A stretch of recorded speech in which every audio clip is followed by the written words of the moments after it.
1980 वर्ष और 12 सितंबर का दिन हम सब दृष्टिबाधित लोगों के लिए बहुत महत्व का है। इसी दिन हमारे इस संगठन की, जिसे हम all India confederation of the blind के नाम से जानते हैं, स्थापना हुई थी। स्थापना के समय हमारे पास क्या था, ये जब मैं आज सोचता हूँ तो सचमुच बड़ी हैरानी होती है। केवल हमारे पास अगर कुछ था तो अनुभव, लोगों का अनुभव था और अपनी इच्छा शक्ति थी। इसके अलावा पैसे के नाम पर हम सचमुच ठन ठन गोपाल थे। धीरे धीरे आगे बढ़ते गए और काम भी आगे निकलता गया। आपको हैरानी होगी कि पहले वर्ष का आय व्यय का जो ब्यौरा था वो सिर्फ 3500 रुपये का था, और आज जब हम अपनी आय व्यय के ब्यौरे को देखते हैं तो 4 करोड़ 50 लाख से ऊपर आता है एक साल।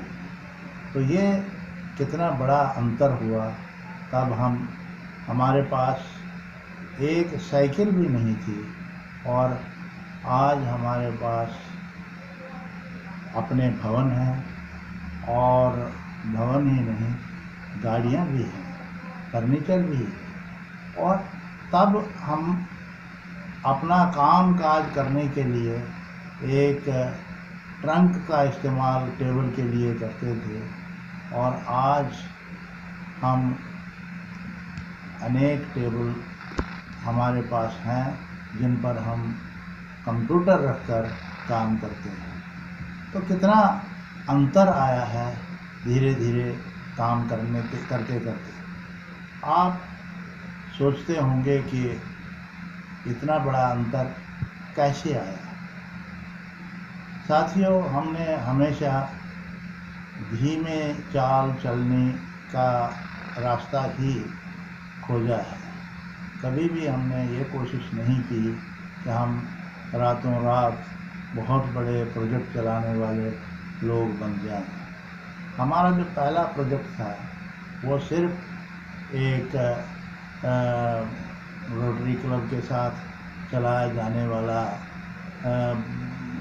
पेरेंट्स को जानकारी देने वाला, दृष्टिबाधित लोगों के पेरेंट्स को जानकारी देने वाला एक प्रोजेक्ट था, जिसके अंतर्गत हम ये उन्हें बताना चाहते थे कि अपने दृष्टिहीन बच्चों के साथ कैसा व्यवहार करना चाहिए, कैसे उनको प्रारंभ से ही शिक्षण और प्रशिक्षण में लगाया जाना चाहिए, आदि आदि।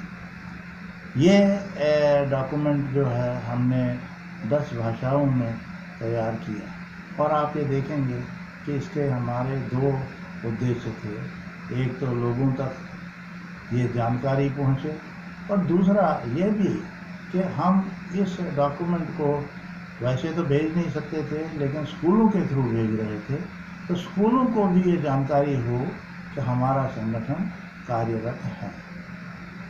इसके बाद हमने एक प्लेसमेंट सेल शुरू किया, और उस प्लेसमेंट सेल में जो व्यक्ति रखा वो सचमुच में बहुत योग्य था, और जगह जगह जाकर उसने दृष्टिबाधितों के लिए रोज़गार के नए नए अवसर खोजने का प्रयास किया। ये आसान काम नहीं था, बहुत मुश्किल था, क्योंकि कोई एम्प्लॉयर ये उस ज़माने में मानने को तैयार नहीं था कि दृष्टिहीन काम भी कर सकते हैं। तो वो खुद आंखें बंद करके पट्टी आँखों में लगाकर काम करके दिखाता था, और उसके बाद जब एम्प्लॉयर मुतमईन हो जाता था कि दृष्टिबाधित व्यक्ति भी अपने आप काम कर सकता है, तो उसके बाद वो उसे रखने के लिए तैयार हो जाता था। तो ये समय काफ़ी दिन तक चला, और इसके लिए भी धन कहाँ से जुटाया, आपके मन में ये प्रश्न आता होगा। धन हमने इसके लिए शेख अल गहानिम नाम के व्यक्ति थे सऊदी अरेबिया में, और उनको हमने चीफ पैट्रन बनाया, और वे वर्ल्ड ब्लाइंड यूनियन और international federation of the blind के प्रेसिडेंट भी रह चुके थे। तो उन्होंने ही शुरू में हमें $10,000 दिए, जिसकी मदद से हम ये कार्य कर सके।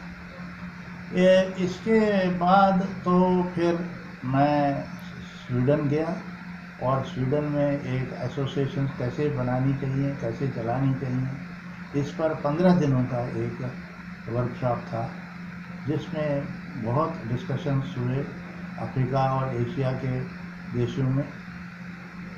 एशिया में, साउथ एशिया में से मैं सिर्फ अकेला ही व्यक्ति था उस सेमिनार में, और वहाँ पर ये डिस्कशन हुआ कि किस तरह से दृष्टिबाधितों की जो संस्थाएं हैं, संगठन हैं, उनको किस तरह से एक्टिवेट किया जाए, उनको कैसे इस्तेमाल किया जाए ताकि वो आगे दृष्टिहीनों के लिए काम कर सके। ये काम काफ़ी मुश्किल था, लेकिन हमारा ये जवाब था, उन लोगों को एक सलाह थी कि जब तक आप 3-4 महीने का एक कोर्स इस सिलसिले में नहीं चलाएंगे, तब तक इसका कोई लाभ होने वाला नहीं है। 10 दिन, 8 दिन, 7 दिन या 3 दिन के सेमिनार्स कर करके कोई फ़ायदा नहीं होगा। हमें उन संगठनों के ऑफिस बेयरर्स को लेना होगा, वहाँ जो ब्लाइंड एम्प्लॉई हैं वो काम कर रहे हैं, उनको लेना होगा, ताकि उनको हम जानकारी प्रदान कर सकें। तो ये बात उनको अच्छी जची, और उन्होंने हमसे ये कहा कि क्या आप ये चलाने के लिए तैयार हैं। और भाई ज़रूरी बात थी कि एक इंटरनेशनल ऑर्गेनाइजेशन हमें कह रही थी, और हम ना कैसे करते। हमने हाँ कर दी, लेकिन मन में बहुत से संदेह भी थे। खैर काम शुरू हुआ, और 3-3 महीने का ट्रेनिंग दी गई, और उसमें भारत से भी आए, पाकिस्तान से भी आए, नेपाल से भी आए, युगांडा से भी आए, और इंडोनेशिया से भी आए, नेपाल, बांग्लादेश, अफ़गानिस्तान, इन सब देशों के जो ऑफिस बेयरर्स थे, उनको हमने ट्रेनिंग देने का बीड़ा उठाया, और इसका बाकायदा बाद में इवैल्यूएशन भी हुआ। और जो फंडिंग एजेंसी थी, Swedish federation of visually handicap, बहुत ही ज़्यादा प्रसन्न हुई इसका रिजल्ट देखकर। तो इस तरह से एक के बाद एक हम काम करते गए। यही नहीं, 1887 में आप सब जानते हैं कि पहला दृष्टिबाधितों का स्कूल खुला, और 1987 में उसको पूरे 100 साल हो गए थे। और इस सेंटिनरी को मनाने के लिए हमें अवसर मिला क्रिस्टोफर ब्लिंडन मिशन के साथ मिलकर काम करने का, और ये एक बड़ा काम था। और कई जो संगठन हमारे साथ के थे, उन्होंने इस तरह के आयोजन को स्वीकार करने से इनकार किया कि भाई ये संगठन, छोटा सा संगठन, नया संगठन, ये कैसे कर लेगा, ये काम बहुत मुश्किल काम है। उसमें लगभग 350 डेलीगेट्स देश भर से आने थे, और उनका सारा इंतज़ाम करना था। लेकिन हमारा पुराना अनुभव था, जो हम national federation of the blind में 8-9 साल काम किया था, वो उनको काम आया। और जब हमारी ये सेंटिनरी कॉन्फ्रेंस हुई, तो लोग हैरान हो गए। 3 दिन तक चली, और कितनी शानदार और कितनी सफल रही वो लोगों को देखते ही बनता था। बस इसके बाद तो फिर एक के बाद दूसरा project, Braille equipment bank project चला।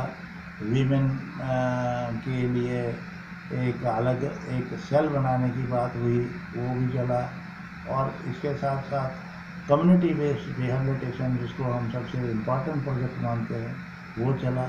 और सबसे बड़ी बात जो ब्रेल प्रिंटिंग प्रेस, जिसे आज हम बड़े फख्र के साथ कहते हैं कि इस प्रोजेक्ट ने हमारे शान बढ़ाई है, हमारा मान बढ़ाया है, वो 1997 में शुरू हुआ।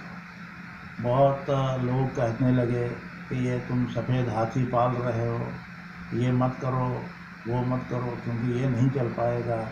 लेकिन हमने ये काम करके दिखाया और आज आप अच्छी तरह से जानते हैं कि इस ब्रेल प्रिंटिंग प्रेस को, all India confederation of the blind के प्रेस को 2 बार नेशनल अवार्ड मिल चुके हैं, 2009 में भी और 2013 में भी। तो ये एक बड़ा काम था। एक बड़ा काम और था जो कि हमने शुरू किया था लगभग 1982-83 में।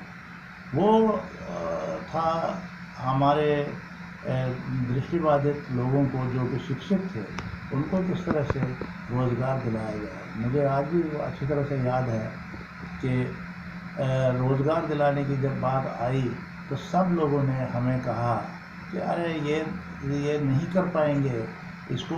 हमने कहा कि भाई दुनिया भर में इतनी रिसर्च होती है, इतने शोध कार्य होते हैं, तो सारे तो सक्सेसफुल नहीं होते, पड़ी रहती हैं रिसर्च रिपोर्ट्स यहाँ वहाँ, लेकिन हमें प्रैक्टिकल रिसर्च करनी है। देखें तो सही।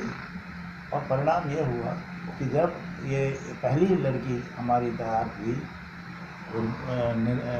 उर्मिला शर्मा, और उस लड़की को जब मैं और मेरे साथी चीफ एग्जीक्यूटिव काउंसलर के पास दिल्ली में ले गए ताकि उसके काम को देख सके, तो वो उसके काम को देखकर सचमुच बहुत हैरान हुए और पंजाब नेशनल बैंक से के मैनेजर से चीफ मैनेजर नहीं बल्कि जो सीईओ थे वहाँ के, उनको कहा कि भाई आप एक दृष्टिबाधित को नहीं रख सकते, आप 10 कामों के लिए मेरे पास आते हैं।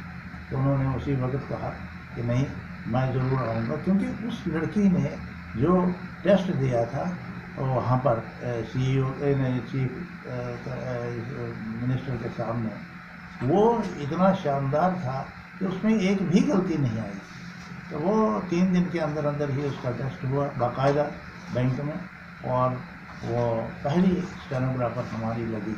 और उसके बाद तो लाइन लग गई, इतने स्टेनोग्राफर लगे कि कुछ नहीं तो पंजाब नेशनल बैंक में अकेले में 60 से अधिक काम करते रहे। तो ये मतलब एक प्रैक्टिकल रिसर्च थी जिसको हम AICB का सही कंट्रीब्यूशन मानते हैं लोगों के सामने।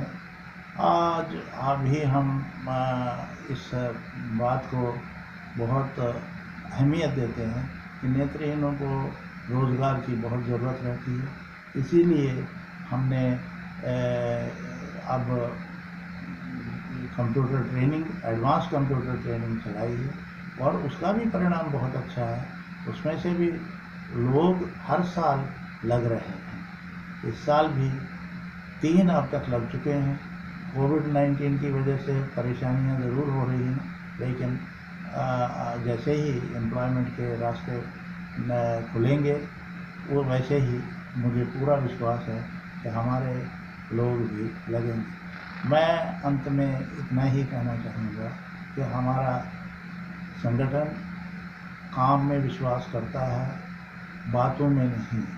हमने काम करके सब हमेशा दिखाया है और ऐसे प्रोग्राम्स को लिया है, चाहे वो औरतों का प्रोग्राम हो, चाहे वो गांव में दृष्टिबाधितों के लिए काम करने का प्रोग्राम हो, चाहे बूढ़े लोगों के लिए काम करने का प्रोग्राम हो, या छोटे बच्चों के लिए स्कूल चलाने का प्रोग्राम हो। आप देखेंगे हमारा गुड़गांव में जो स्कूल है उसकी कितनी प्रशंसा होती है। इस बार स्वयं डिप्टी कमिश्नर ने फ़ोन करके हमसे ये अनुरोध किया कि आप अपने स्कूल का बायोडाटा भेजिए, सारा कुछ भेजिए उसके बारे में, ताकि हम आपके स्कूल को नेशनल अवार्ड के लिए रिकमेंड कर सकें। देखिए, हमने खुद नहीं अप्लाई किया, लेकिन वो खुद इसके लिए मांग रहे थे हमसे इंफॉर्मेशन। तो ये एक बड़ी महत्वपूर्ण बात है। पहली साइंस लैब हमने स्कूल में शुरू की। ब्रेल लाइब्रेरी इतनी शानदार है वहाँ पर कि बच्चों के लिए बढ़ावा देने के लिए बहुत ही लाभ होता है इससे। साइंस लैब मेरे ख्याल से पहली है हिंदुस्तान में जो हमने सेटअप की है। दूसरी क्लास से दृष्टिबाधितों को कंप्यूटर की ट्रेनिंग देते हैं। तो टच एंड टेल म्यूजियम में तो क्या नहीं है उस स्कूल में। तो ये स्कूल भी अगर चलाना है तो केवल स्कूल सिर गिनने के लिए नहीं, बल्कि वो विद ए डिफरेंस होना चाहिए, कुछ उसका दूसरे स्कूलों से अंतर होना चाहिए, ताकि लोग उस तरफ देखें, सोचें। और यही वजह है कि हर साल टीचर ट्रेनिंग प्रोग्राम के अनेक छात्र छात्राएँ उसे देखने के लिए आते हैं, ताकि वे वहाँ से कुछ सीख सकें।